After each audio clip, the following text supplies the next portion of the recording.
Before we dive into today's podcast, this episode is sponsored by Rebuy, an end-to-end personalization platform for Shopify and Shopify Plus stores. Now, personalizing your Shopify store isn't a nice to have, it's definitely a must. Did you know that over 75% of online shoppers are more inclined to buy from brands that offer a personalized shopping experience? It's no surprise then that stores that embrace personalization, they see significant boosts in conversion rates and average order value and even customer lifetime value. So if you're looking for the simplest and most effective way to deliver smart, tailored experiences to your Shopify customers, look no further than Rebuy. This is a powerful platform and it has a suite of game-changing features. A few that I love: AI-powered smart search is really there to help shoppers find exactly what they need. They also have precise and well-timed product recommendations. Really, that's there to increase your cart size. And the best part, I love their smart cart. It's stunning and intelligent shopping cart experience. I would say it's market leading. It's the best. And with results like this, it's clear why more than 10,000 of the fastest Shopify stores have already turned to Rebuy to wow their customers and skyrocket their sales. So don't miss out on the personalization revolution because it's happening right now. And as a special guest to e-commerce Fastlane listeners, Rebuy is offering the first 45 days absolutely free. And all you have to do is go to rebuyengine.com/Fastlane. And there you can sign up and get going on this platform absolutely free. You're listening to E-commerce Fastlane, the podcast show to help you build, manage, grow, and scale a successful and thriving company, powered by Shopify. Listen to real conversations with partners and subject matter experts as they share proven practical strategies, platforms, and the best Shopify apps to help you accelerate your business. The time is now for you to improve efficiencies, grow revenue, profit, and lifetime customer loyalty. Please welcome your host, startup founder, and strategic advisor, Steve Hutt. Hey there, well, welcome back to E-commerce Fastlane. I'm your host, Steve Hutt. Thanks so much for tuning in today. There are, as I always say, there's so many podcasts in the kind of direct-to-consumer and the marketing space and Shopify-powered brands. I just want to sincerely thank you so much for listening to today's episode. It's going to be an exciting episode today. And I know it may not sound like fulfillment and the kind of the post-purchase experience, but honestly, it's a very important criteria that as a brand founder or as a marketer, you have to be very, very conscious and aware about what is the experience that my customers are feeling when an order is placed. Trust me, the order and the process is not done.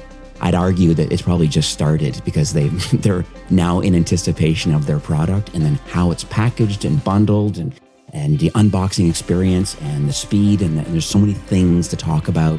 And the multi-channel experience that's happening right now that brands have to be involved in when it comes to logistics and how they can get the most reach possible about building their brand. So today I'd like to welcome Paul Jarrett. He's the co-founder and CEO of a company called Bulu, and they're at Bulu Group, so BULU group.com. I think he also has a personal brand at pauljarrett.com. But Paul, welcome to the show. Steve, thank you so much for having me. Logistics does sound kind of boring, but let's make it fun today. I always say, man, if folks would just speak truthfully and be open and honest, I think logistics is like the most fun board game puzzle available. So we'll see though, right? We'll let the audience decide. Absolutely. And being in Shopify, it was one of the things that I had to speak about, every quarter to talk about, hey, where are you at from either your self-fulfilled warehouse opportunity and the software you're using and kind of the stresses and the strengths and weaknesses of that. And then on the flip side, it's just have you thought about migrating to a 3PL and having, stop trying to be the expert of fulfilling an order instead of how about being an expert on marketing your business and creating a brand experience? And so I think these kind of tug of wars happen, which we'll definitely get into that conversation today. I want to talk about your origin story first. I think it's always interesting to me why people build what they build. So let's talk about you, the founder, and kind of what got you to Bulu today. And let's talk about some of your service offerings. Yeah. Well, thank you for that. It's interesting because it's so easy to fall into that classic founder story, right? And I think some founders kind of believe it, but I always feel like there's just nothing more interesting than the truth, right? And what I would say is my parents were entrepreneurs, but entrepreneurs was like always a dirty word. It's like what you'd call yourself if you couldn't find a job, right? And same like hustler means a very different meaning where I'm from. But, I think that in ways it's kind of classic of I grew up, we didn't have a lot of money. We grew up in a, we're supposed to say mobile home park, but trailer park in Nebraska, right next to the city sewer. Right? Oh, nice. And it was just from a young age, if we wanted something, the expectation was we had to figure out how to buy it ourselves, right? And so shoes, it was like, well, do I want my dad to saw off the tip of my shoe and put duct tape on it? Or do I want to go mow yards and figure it out, Probably the only argument I ever really witnessed my parents getting into was if I was old enough to mow or not. And all I know is my arms were fully extended above my head pushing the mower. And mom and dad were yelling at each other about he needs to learn how to work. So I would say having parents that are entrepreneurs and just always having that attitude, like if you want something, you got to go get it. Nobody's going to hand it to you in life. And so I would say as I grew up, if anything, I always figured out ways, mowed the yards. I was like, wow, that's crazy. I did all that work, $30. I remember going to a flea market in a trailer park. Yep, that sounds really, that's white. That's about as white trash as it gets, right?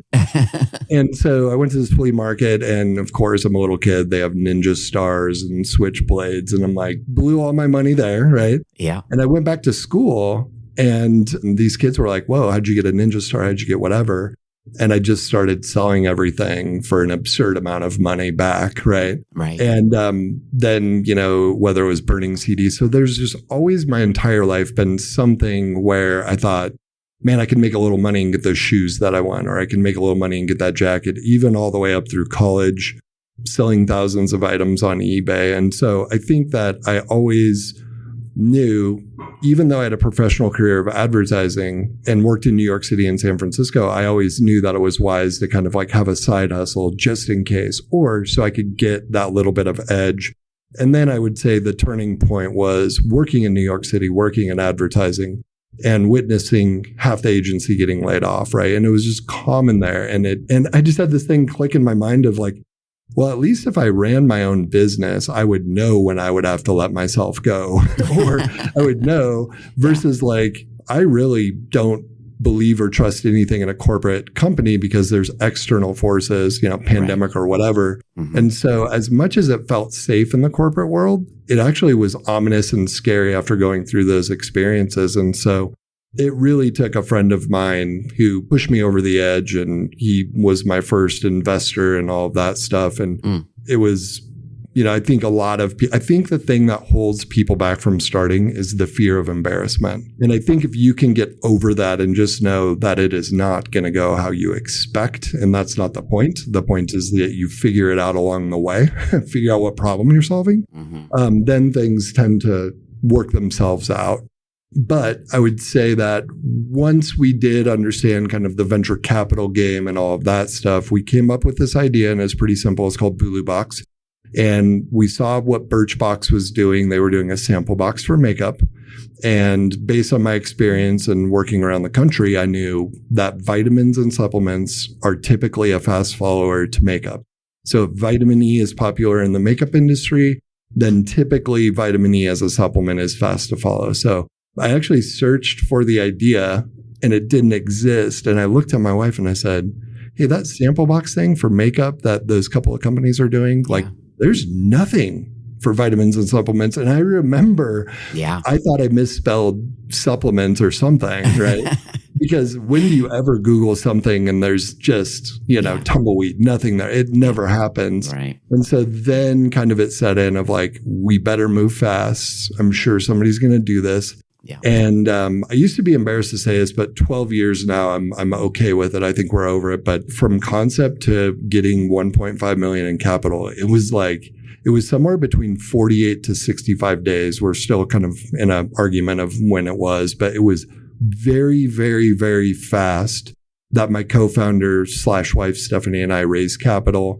We launched Bulu Box, 4 to 5 premium vitamin supplement samples for $10. Try it out, see what you like, come back, buy full size.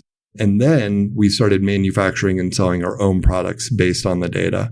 That grew to 60,000 subscribers. customer acquisition costs became an issue. So we started doing it for big brands like Disney, GNC, Crayola. That was pretty much the model of the company. And we had some really, really big growth years. And then the pandemic came. Right. And a lot of the things that we were doing were innovation, were, $10 million annually on a project or a program for Disney is nothing, right? And so a lot of those brands just hit pause or, frankly, like in logistics, it was like everybody kind of stopped paying everybody in a lot of categories. And I tell people, had we been shipping one bread maker or one basic need, our company would have been much different. But considering we went through that, and I love big brands, but in a time of chaos, like your contract really doesn't matter. The lawyers matter. You know what I mean? And we avoided all of that, but it was a real good eye opener. And so I kind of looked at our co-founder and we decided like, hey, we're not quite sure what we're going to do, but let's buy this company because there's so many assets, there's so much opportunity. And somehow maybe, how do we take what we've learned from these big brands, over the past 12 years? And how do we create something that solves a problem for everybody else? We're entrepreneurs. Right. We love, how do we find people in logistics that truly understand that you can grow your company through correct distribution, et cetera? Not just people that are like, how do I get lower shipping rates, right? And so we started doing that and we found a couple novel, ways of doing things. And really it was probably the end of last year where we really figured out what we're doing. And things have really started to take off. And I also left out a little part where we built and sold the software. It's now called rangeme.com. Okay. I don't know if people know how popular that is or whatever, but it's like linkedin.com for consumer packaged goods. But that's kind of a side hustle on top of the side hustle, right? But that went well. That was clearly a home run, $1 billion idea. But unfortunately, because of the place we were as a company, we had to sell it off. So yeah, a lot of experience in this area, manufacturing, whatever. But we love what we're doing now. And we're just helping brands ship like a major brand and tackle direct to consumer, tackle B2B, tackle social media. TikTok, I'm sure is, everybody's talking about that now, right? But how do you actually pull that off and get the package into customers' hands the way that you intended? And it sounds like such a simple thing, but that's a really long answer, but that's what we're up to now. No, I love it. And thank you for sharing all that. I think it's nice to have some good context about it's like, it's the whole 10-year overnight success kind of thing. You've clearly put in the work and, a lot of failures, a lot of wins along the way. And I just love the idea of taking some ideas and learnings, from some big brands and kind of what they're doing with large budgets and then applying it towards your own business. And now paying it forward now with Bulu and saying, hey, if you are a health and nutrition kind of product, healthy snack kind of company, you have a lot of experience in that field and you understand. And so I want to talk a bit about, just before we get into like the specifics about kind of your service offering, it's just like, this comes up a lot in conversation with the book of merchants that I used to have in Shopify was like, some brands do the self-fulfillment thing and they get some kind of inventory or warehouse management software and some forecasting software connected to their Shopify store. And they kind of go down that journey and they start in their garage first and then they, get a 5,000 and 10,000 square foot warehouse and kind of continue down that journey. And so what do you see of like, when is it the right time to say, stop self-fulfilling and move to a 3PL / a company very to what Bulu is doing today for brands? I just want to hear your lay of the land on that. Yeah, I think so much of it has to do with what are you trying to build? What are you trying to accomplish? What are your goals, right? If it's a situation where you're just like, hey, I want this, I think the phrase is lifestyle business, right? And I want to kind of build this thing and be profitable and I'm not looking to take over the world. I highly encourage people to handle it themselves and learn the ins and outs. And, we did that pretty early on, but we've tried to avoid that because we had venture capital funding, right? Right. Now, if you're looking to kind of, quote unquote, take over the world or be on every shelf or whatever, I have a pretty firm stance and you should probably start from day one working with a fulfillment company. And I feel the same way about legal, right? Like if you're going to do it yourself, your business or whatever, like maybe you could use a Rocket Lawyer, some tools out there or whatever, and you feel safe enough, right? But if you're going to be aggressive and there's venture capital and investors and partnerships involved, like you better find a good firm and probably a few different ones to make sure that you can accomplish what you need to accomplish without looking over your shoulder, right? Right. So I think that, if you are looking to make money, be profitable, also experience a whole lot of headaches, like that's awesome. Do it yourself, learn it inside and out, work locally.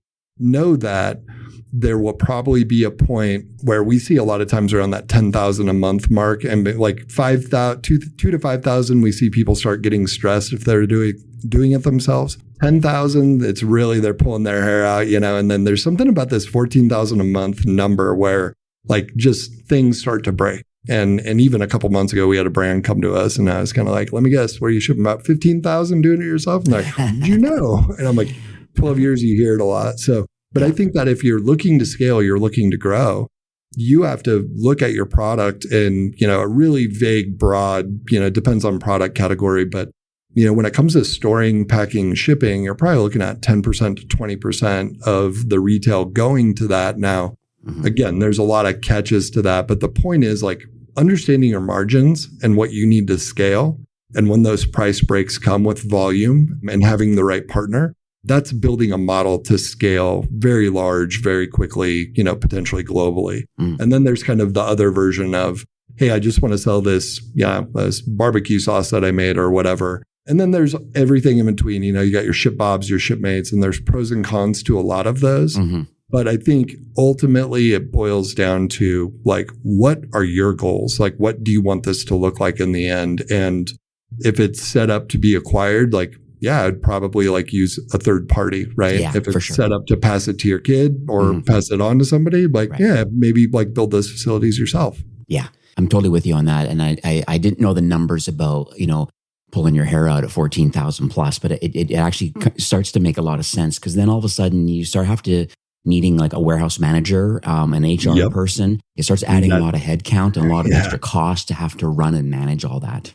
Yep. I really pressed we have some brands that we worked with for probably 10 years, and, you get them on site and you build a relationship with these big brands, and finally have a couple beers and you go, hey, Sally, I just got to ask you, like, what is it that keeps you coming back or whatever? And I've asked this question. And finally, you start to get the truth out of people after a lot of, trust, respect, and all that stuff. And hands down, these big brands turn to me and they go, HR. And I'm like, what?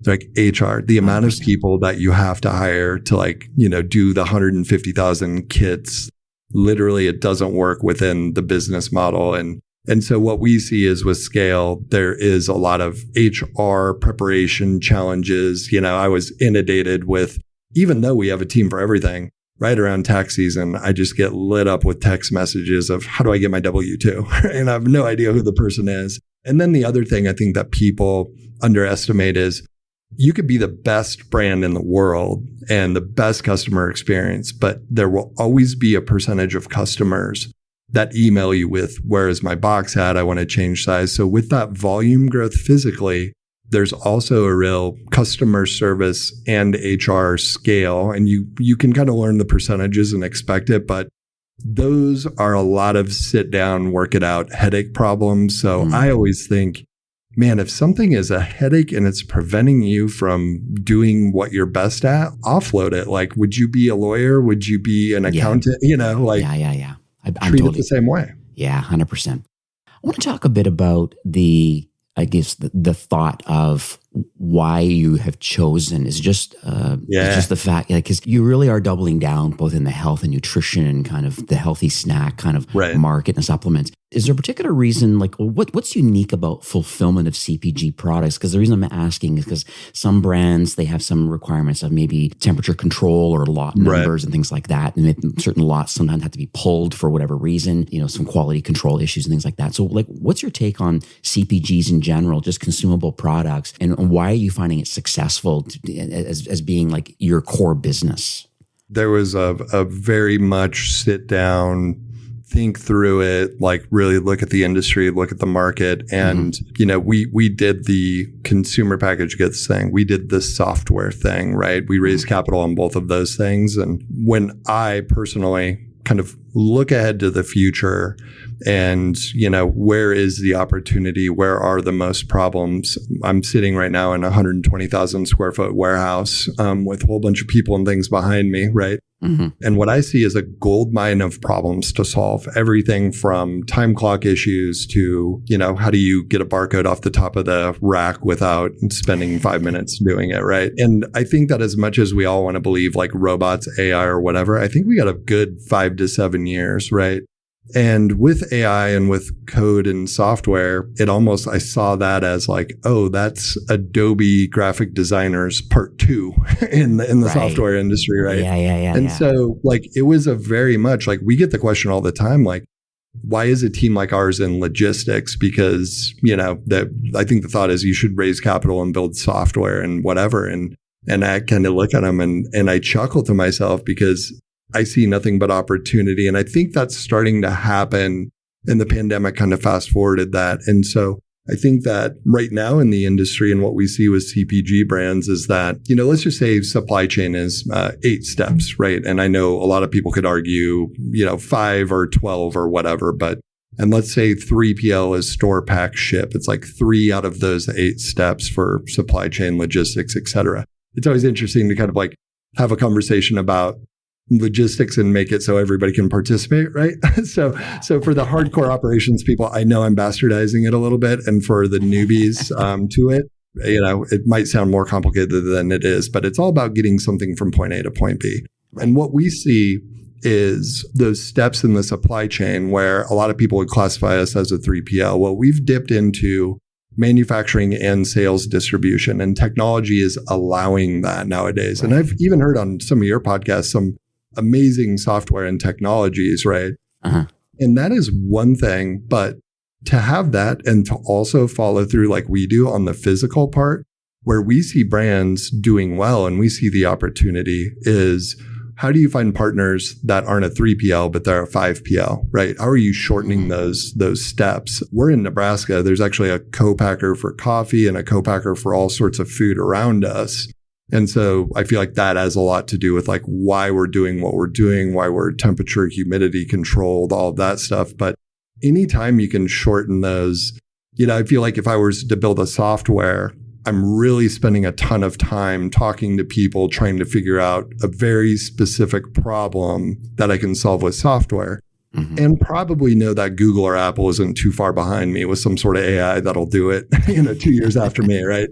Yeah. Whereas in supply chain, it's pretty simple where I'm looking at those steps and I'm learning how all these brands that we fulfill for do it. And then we're cutting out those steps. And now all of a sudden you're saving people $1 to $4 per shipment. Mm. It wasn't that hard. You're a hero. How do you copy paste that same process and provide it to a lot of people? And I think that's the thing where I view our role as Bulu as how can we break down the intimidation and the barriers to logistics? Because I remember what it's like to talk to a fulfillment company and not know anything, right? 12 years ago, right? Yeah. And our attitude is this is actually not that hard. It isn't complex. It's very complicated. And how do we talk, walk, act in a manner that removes that intimidation and allows people to kind of work together with us to figure out how to shorten those steps in supply chain. And so far that's, it's attracted some really cool brands lately. So, so I can't confirm nor deny like a Gary Vaynerchuk, but there's some pretty cool shoes and stuff over here. So love you, Gary V.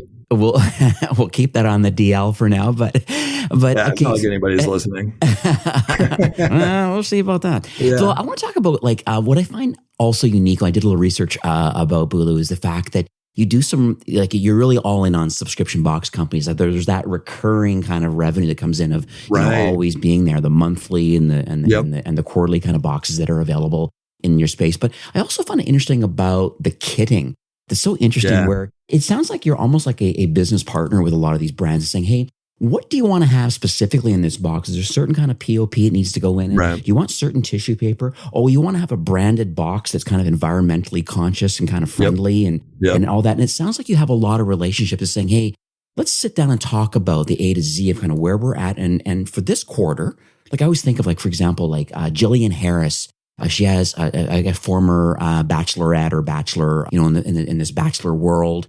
And she lives here in Vancouver, in British Columbia. She's in the Okanagan. And she has a thing called a Jilly Box. And she comes out every quarter. It's very popular. I can't even guess how many thousands of subscribers she has, but it's she's quite popular doing her thing.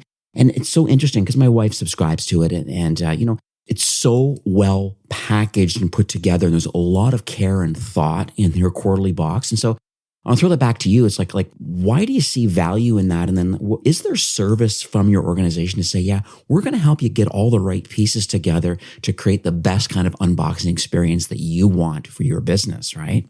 Yeah. Thank you for bringing that up. And I appreciate it. I'm like, whoa, you did your homework. I did indeed. So that's great. It's interesting because with Bulu Box, where we are a subscription box, and, kind of one thing that we planned on that we didn't realize was going to be that difficult. And this goes back to, we were one of the first users of Shopify.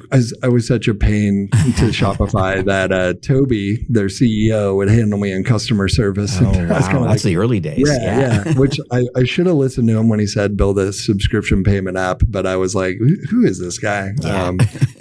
So now I know how to listen. But we unknowingly kind of selected with kitting and bundling something that was very difficult.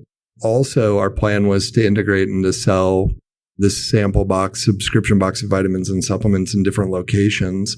And we very quickly learned about EDI compliance and all of that stuff. And after, we just kind of launched, we went to one 3PL and, they said they could do everything. And we literally kind of crushed them with the volume that we were doing.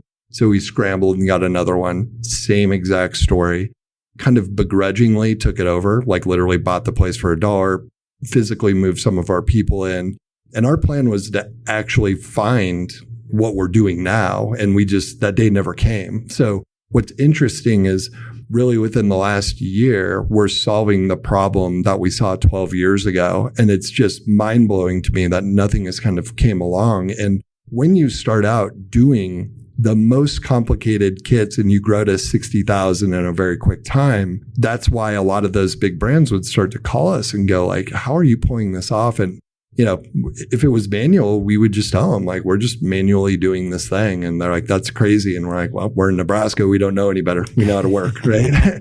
But everything that we did, there was always that goal of like put automation behind it. So at one point in time, we actually had built our own WMS, warehouse management system. We could very quickly see that there was a big opportunity, but as for a small market of large brands, and, they could kind of do what we were doing with our own software. But that experience with big brands and, if you're doing a couple million boxes for a GNC, and they're like, oh, hey, by the way, we have this corporate gift golfing thing. Can you guys help out with that? The answer is yes, I can, right? You just say yes, because they're going to pay the bill and it's going to be fine. And just over the years of launching we lost track after 52 different subscription type programs. And maybe that's gifting or auto renew. We call it the tricky ship, right? And then we'd have excess inventory for Crayola. We'd say like, hey, like this is silly. Let's put this on eBay. And they're like, that's a great idea, right? And so we were doing all of these things for the big brands.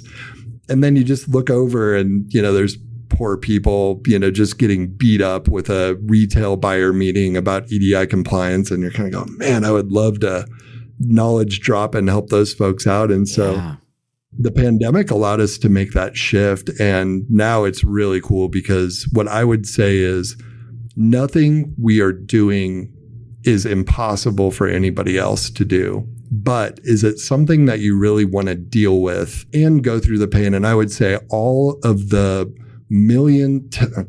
tens of millions of boxes and items that we've shipped, I wish I had a better answer when people go, wait, how do you do direct and B2B and how do you do all these things? The real answer, like we didn't know any better and we made every mistake in the book. And a lot of those mistakes were because nobody else was attempting it, and you get that call from GameStop and they were doing a big thing with their founder, made all these books and they were calling everybody and I'm going, what's the problem? What's the problem? And, one 3PL calls another one, everybody's. And when you settle everybody down and you get them on the phone and you go, okay, so like the inventory could be here, or here, and we need it here in 48 hours. Am I hearing that correct? And they're like, yeah. And I look at my team and I'm like, who wants to drive a U-Haul? Yeah. Everybody's hand goes up. I'm like, and they're like, what? You're just going to like drive a U-Haul to the, I'm like, yeah, that's exactly what we're going to do. And they're like, everybody laughs in the room. So you're going to get in a U-Haul, drive to all of these other 3PLs, knock on the door, tell them what's going on. They're going to load it up. I'm like, yes, that's exactly what we're going to do. And just those things, you know, you just do them over experience, you know, and you learn.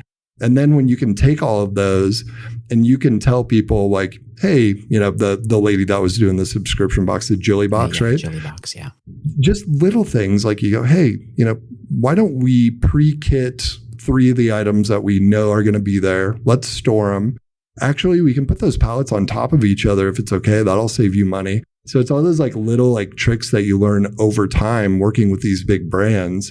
And you do a few of those, and then all of a sudden, you know, your client, like I said, they love you because you're saving them $1 to $4. And it's just pure volume, pure time, tons of mistakes, working with the best people, taking the best parts of those and offering it to everybody else so they can quote unquote ship like a major brand.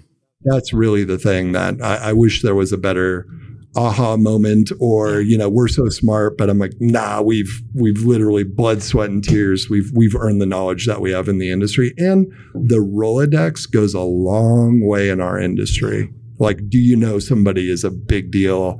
At least that's what I see, a big advantage that we have. Yeah, and I see the fact with your primary warehouse where you're at right now in Nebraska. I mean, being in Central America, it really gives you some opportunity. I think you quote like 95% of the U.S. is reached within 3 days via ground shipping. Yeah. So it's still, you know, they get a tracking number. There's that anticipation of it, and it's cheap, affordable with a tracking number. Everybody's happy. You know, massive advantage where you go, hey, look. Let everybody else, you know, the people that popped up in the pandemic and let all these other fulfillment companies and softwares fight over the 2-day shipping. Nobody's going to beat Deliver probably at this point, right? No. What about we do 3-day, and if an order comes in by 11 a.m. or by 2 p.m., we will get that out that same day. It's pretty competitive. And when people see the actual positives that come with ground shipping and on top of the dollar amount, it's really a no-brainer. And people go, you know, oh, you guys are geniuses for that. And you go, yeah, just like we got tired of fighting for 2-day rates. And somebody went, well, what about 3 days? You know, and that's how those things happen. I want to pivot to Amazon. It's a great segue because it's like the multi-channel experience. I tell most brands, listen, like you have your direct-to-consumer store certainly is step number 1. But there's so much opportunity out there. Amazon is one of them. I think I want to get into TikTok stores in a minute, or TikTok shops in a minute. I want to talk about that. But just like from Amazon perspective, so talk about your service offering of going to FBA centers or your direct fulfillment of Amazon product. I want to understand what service that you have available. Yeah. So I'm instructed by my team. We've grown to a point where I was like the person that set up all the Amazon stuff. And now I probably click around and go, where's the password? Yeah. We do every aspect of Amazon, shipping, you know, merchant, FBA, et cetera, et cetera. We also, I can legally say we have a friendship with Amazon. I push them for that. So we do get invited down there. And that's pretty cool when Amazon is picking your brain about shipping. It's definitely a situation where, like, you know, keep your enemies close, but also it's like Amazon, it's just a different beast. Right. And it's great to, you know, quote unquote, as friends, help them with their subscription stuff, their podcast stuff, because you do learn a lot. But what I would say is that we have a lot of connections. I think that at a supply chain, I was like an advisor for their subscription box at one point in time. Hi, Liddy, what's up? And so, you know, along with the relationships, along with like quite literally as a friend, helping them build software, you learn a lot. And, you know, I don't want to like toss shade at Amazon, but it almost feels like, if I could say it the most appropriate way possible, like it's like a buying Google AdWords, right? Mm-hmm. Like you just probably should do it. And there is definitely a percentage of people where if they do the marketing, if they do all the elements correctly, they can make a killing on Amazon, right? Mm-hmm. But I think it's really important to decide, like, are you going to push people to your website? Are you going to push them to retail? Like, really dominate a channel. And maybe it is Amazon, but I know that if I had a product and I was doing Amazon, sure, I might use Bulu for fulfillment, but I'll tell you what, I would definitely have a professional that understood the marketing aspect of it and was managing that part of it. And also one other thing that I should add is, we do take on a lot of excess work for some Amazon companies. So, they might be one thing, and this is actually kind of across the board. And I would say that there are a lot of companies out there that if I said the name, people would know who they are. But in reality, we're doing a bit of stealth fulfillment for them, right? They can't do the kitting or they can't do certain things. So that comes to us. And, even there was a point in time where we attempted to do Amazon returns, which a huge opportunity, just not in our wheelhouse, But I'm a fan of Amazon. I think it's required, but I also think that it's part of a bigger strategy unless you are one of the lucky few that really crack the code on Amazon. And to crack that code, I just think it kind of takes everything out of a team to really dominate and continue to manage that moving forward. Yeah. I'd also argue to get a lot of reach in Amazon, you unfortunately have to pay to play a bit with their ads program. And there is technology, as you know, that's available now too, that can increase and decrease kind of like your bid costs for placement based on brand and non-branded kind of keyword terms and stuff in Amazon search. But and trying to get into the buy box and things like that. But so interesting. What was it, 2 years ago? I think whenever that big Amazon conference is, I remember the year where there were booths and everybody from Amazon was being super polite to everybody. And everybody's like, this is great, whatever. And I was like, I don't know. I'm putting a flag in this kind of, this thing because, Google isn't really great to customers because you have to use the product, right? And so when I kind of saw that tide shift a little bit, I've kept my eye on Amazon where I go like, okay, they're being really nice to everybody at these conferences and they're offering more stuff. But it's actually been really beneficial for us because the thing that, and I have it on pretty good authority is from some members associated with our team is that they're just always going to continue to streamline and do things efficiently and low cost. And that leaves a big opportunity for any level of customization, right? And I kind of laid out my business plan to my folks kind of on the inside at Amazon. And I was kind of freaked out because a lot of what they were doing was what we were talking about. And the person that I know looked up at me and they go, Paul, you're fine. And I was like, why? And they go, we will never come close to the level of customization that you can provide. Right. So stick to that, make sure people know you could do kitting and assembly I don't think there's a threat. And I was like, that was like a really quick, it was right in front of me. But one of those things you're like, oh no, Amazon just announced at the conference they're like kind of coming after what we're doing. But that's kind of cool moment. So interesting. I know with the Amazon, my one kind of parting note on that is that, so there's a few different options for fulfillment. Obviously there's the FBA that's fulfilled by Amazon.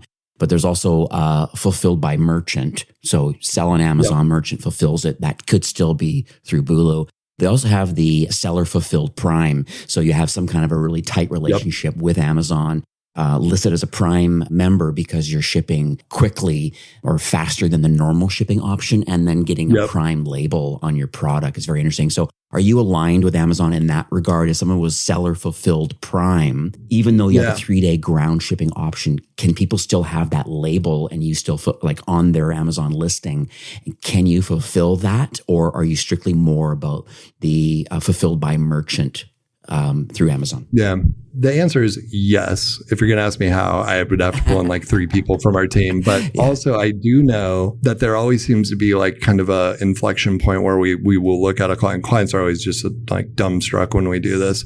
And it's happened many times where, we see what they're doing. And as for example, is somebody had 5,000 SKUs, really tiny items. And I was watching our team do it and we were making great money off of it. But when I watched it, I thought like, man, that really is closer to a direct mail house fulfillment than it is actually like a pick and pack. And so, we lost a ton of money, but we had a really happy client where we formed a relationship and sent them over to somebody else they were fighting not to leave. And I'm like, no, trust me on this one. We did our homework. You're going to save so much money. They love us now. But it's kind of same with Amazon, right? Like there's just a point where we identify like, you might be better going with one of our partners, or here's a few names, because, there's just a certain point where if it's really, truly a big strategy for them, you do maybe want to get better service or marketing worked in. But I like being able to tell people that, for Amazon or for certain aspects of our company, we'll do it forever and we're happy to take your money. But the moment we can find something that makes more sense, like, why wouldn't we make that relationship work? Because we know the customer acquisition cost in digital marketing is brutal. So why would we hog the margin when we know a better chance, better opportunity for you to save a little bit? And I will also say with Amazon, this was kind of a learning experience for me. There are levels of shipping that nobody knows about that they partner with people on. And one, as for example, with that, if you go to, I think it's amazon.com/SWA, it's like their subscription, or you could search Amazon subscription boxes. It's a bit of a hidden site that not a lot of people know that exists, but we are I think we're the only vendor that's approved to basically take on and white label and do fulfillment for that very specific subscription box category, which we thought was going to be a huge moneymaker. But nobody talks about it. There's no badge or anything like that. So it really did nothing for us except for kind of like work with Amazon. But yeah, there's all sorts of different levels. And I would say find a good partner to start with. But if it truly becomes one of your go-to main revenue source strategy, spend time and work with your partner to continue to build that and find a great fit. And for like something like Prime, I know we would handle that, but if we saw it really catching, we'd probably use one of our other facilities, or I know exactly the name of the company that I would bring it to and say, hey, this is our client, it's going to go smooth, integrations, etc. Let's put together a plan, a cost, and just surprise them with it so they don't have to stress about it. Okay, so to recap, so there is your Shopify store, that's your direct to consumer. You can help that whole fulfillment. That's the B2B, the B2C kind of opportunity. We got Amazon as a starting point of our multi-channel experience. I want to pivot a little bit over to the social side of fulfillment, because I think the influencer side of it is a huge business. I mean, TikTok Shops is massively blowing up right now. I'm just about to interview the company that released some software called Kalo Data, KALO and data.com. Such an interesting piece of software. It's in your wheelhouse because there's a lot of supplements and sports nutrition-y, consumer packaged goods. And my mind is massively blown what this software is doing, showing the revenue that's being generated weekly, and then by influencer amount of revenue is being generated from these TikTok influencers. Someone has to fulfill all of these orders, and there is a truckload of them. This is almost like your prospect list, to be quite honest with you, for Bulu, because there's so much incredible stuff. I just did a quick kind of like filter supplements, and then start putting them in order, and there is ridiculous amounts of revenue daily that's happening. Some brands are doing like a couple $100,000 a day in revenue. It's nuts with a $23 average order value. $20,000 a day. Crazy. Sorry, not $20,000, $200,000 per day. It's just insane. So my thought to you is, okay, are you prepared for that? Are you currently working with TikTok influencers and their particular direct-to-consumer brands? Because it seems to be such a growing market for Gen Zs and Alphas that are buying now on the platform. The answer is yes and yes. And I would say we're still trying to kind of crack that code. So over the years, whether it was like Ryan's World or, we've just had so many influencers reach out to us. And what I would say was, it was a very polite no thank you, because, there were just people involved, like managers and agents, and you're like, the margin's gone. And, these are, influencers I have a huge amount of respect for. They're closer to artists, and they're just, it feels like it's in that stage right now where, I could share, Gary V, who's another one, this Ryan Trahan. It's one of those, like, I knew nothing about it, but we had a rushed order come in, and it was like 60,000 of this candy, and we nailed it on time, on plan, on budget. And we said, do it again. And they did again, another 60. And we were like, do it again, and they were shocked that we could keep up. Yeah. And we were shocked that, they were looking at it from a different angle. So it feels like in the industry, number one, TikTok it's like Google AdWords all over again. It's just like this crazy, like for me, right? Like it's like, whoa. And so it is a wave, right? And I'm cautious with waves, but I would say that we are luckily in a position now where if the right influencer or whoever comes to us, and you can see they really have a business mindset and all those things align. And our big thing is like, we just want one point of contact. And honestly, if we can't have one point of contact, we've killed more deals with influencers that people would probably lose their mind if I shared some of their names. But we also know that tends to be a disaster if you're just working with 15 people and none of them have a logistics background. So it feels like right now in the industry, there are a lot of people rushing to it. There are a lot of people talking a really big game. And if I'm an influencer and I don't have a lot of background, I'm definitely going to believe the people that, use the big words, use the big language, whatever. But the more that I've listened to podcasts, the more that I've read up, I'm like, whoa, these margins are kind of crazy that they're going to the wrong areas, right?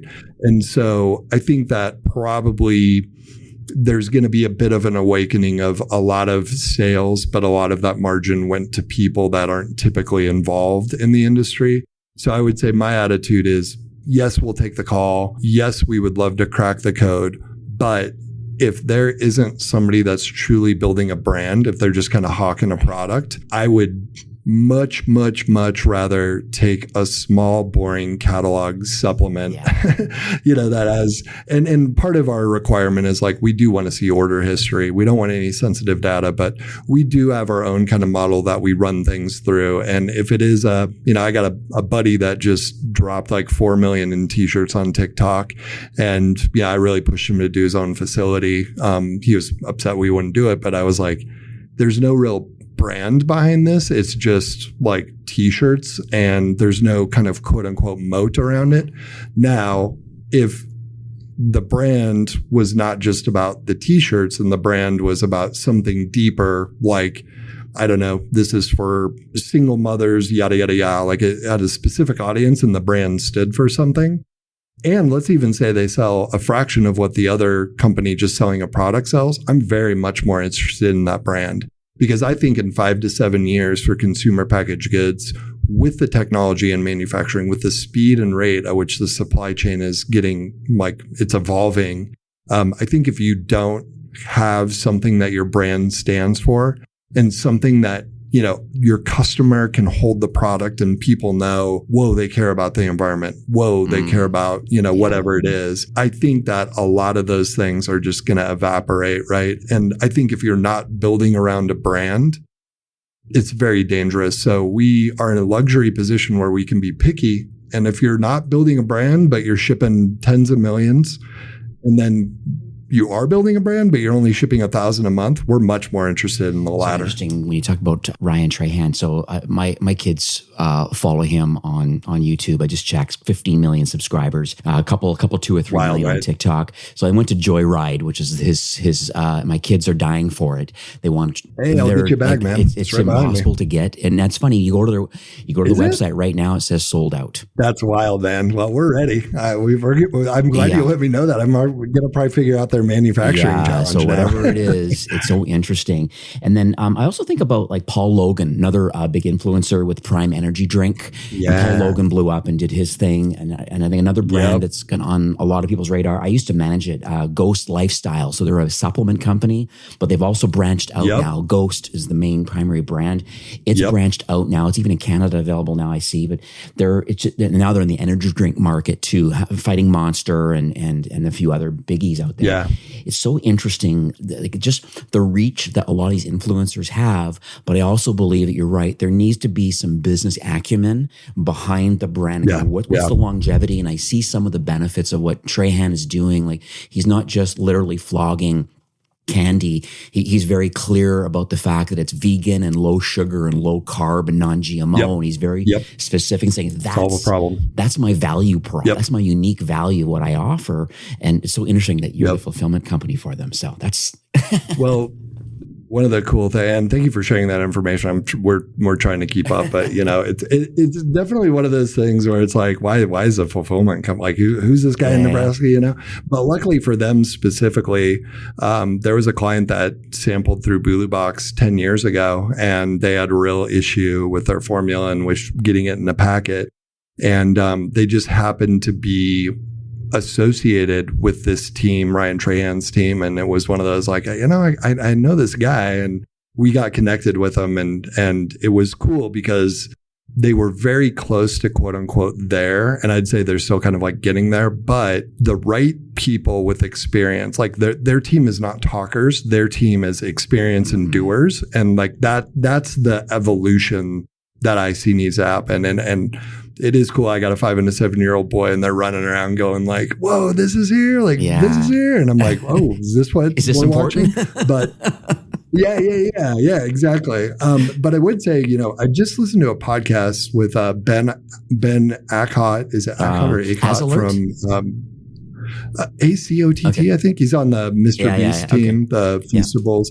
And I got, all the brands you named and this thing I have connections to. And like, I was listening to the podcast. He's like, Mr. Beast really focused in for 1.5 years, 2 years just on business, and like he's got it. And I just kind of thought to myself, like, that's a great talking point. There's probably truth in that, but like, really, it's kind of like on top of all the things you're doing, you decide to get good at business, and it takes 1.5 years or 2 because I must be doing something very wrong. But it's just, I can't imagine in that position with 15 million followers ever for a split second believing you could be wrong or somebody else could be better at something. And so that's I think kind of the gist of it. But there will be some winners and losers. And I will say this, I do think the future, it's closer to people promoting products than it is company. I mean, even with us, like our team in marketing puts me as the face, because who wants to listen to a company, right? Like, who wants to listen to that? Like be real with me. And